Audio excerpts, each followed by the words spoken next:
በስመ አብ ወወልድ ወመንፈስ ቅዱስ አሐዱ አምላክ አሜን። ጉባኤ ቁስጥንጥንያ።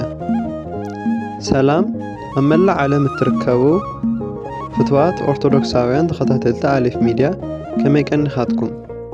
ካብቶም ዓለም ለኻዊ ጉባኤታት ሓደ ዝኾነ ጉባኤ ቁስጥንጥንያ ሒዝናልኩም ቀሪብና ኣለና። ነዚ ሚድያና ሰብስክራይብ፣ ላይክ፣ ሼር ብምግባር ተኸታተልቲ ንኽትኮኑ ብኽብሪ ንዕድም። ጉባኤ ቁስጥንጥንያ ዝተኻየደ ብ381 ዓመተ ምህረት ኣብ ቁስጥንጥንያ እዩ ተኻይዱ። ምኽንያት ዝኾነ መቅዶንዮስ መንፈስ ቅዱስ ህጹጽ እዩ ብምባል ብዘምህሮ ትምህርቲ እዩ። እዚ ክሕደት እንትለዓል ናይ ቁስጥንጥንያ ንጉስ ዝነበረ ቴዎዶስዮስ ቀዳማዊ እዚ ናይ ቤተ ክርስቲያን ችግር ብጉባኤ ንክፍታሕ ብዝሕለፈ መልእኽቲ መሰረት 150 ሊቃውንቲ ተኣከቡ። ኣብዚ ጉባኤ ሊቃውንተ ቤተ ክርስቲያን ዝተዘራረብሎም ጉዳያት እዞም ዝስዕቡ እዮም።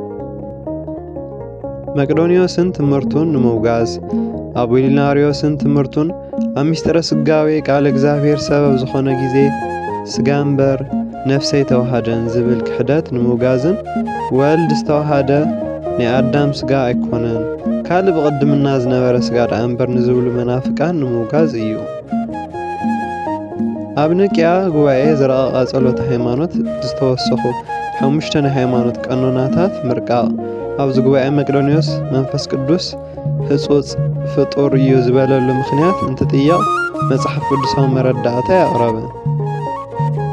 ብድሕሪ እዚ ጉባኤ ኣብ ኢሳይያስ ምዕራፍ 6:3 ማቴዎስ ወንጌል ምዕራፍ 28:19 ኣብ ዝርከቡ መጽሓፍ ቅዱሳዊ ክፍሊ ሓድነትን ሰለስትነትን ብምርዳእ እንተተነገሮ ካብ ክሕደቱ ኣይምለስን ብምባሉ 150 ሊቃውንቲ ናይ ክሕደት ትምህርቱን ንዕኡን ኣውገዝዎ። አቡሊናርዮስን ትምህርቱን ንምውጋዝ። ካልኣይ ድማ እዚ ጉባኤ ናይ አቡሊናርዮስ ኣብ ምስጢረ ስጋዌ ቃል እግዚአብሔር ሰበብ ዝኾነ ጊዜ ስጋ እምበር ነፍሰይ ተዋሃደን ንዝብል ናይ ክሕደት ትምህርቲ ኣውገዝዎ። ነዚ እውን ኣብ ዮሐንስ ወንጌል ምዕራፍ 1 ካብ ቁጥሪ 14 ቃል ስጋ ኾነ ንዝብል ብምጥቃስ ብትኽክል ናይ ቃልን ስጋን ውህደት መጽሓፍ ቅዱሳውነትን ሊቃውንቲ ኣረድዮሞ እዮም። ቅዱስ ጎርጎርዮስ ዘእንዚናዙ እውን ሰብ ማለት ነፍስን ስጋን እዩ።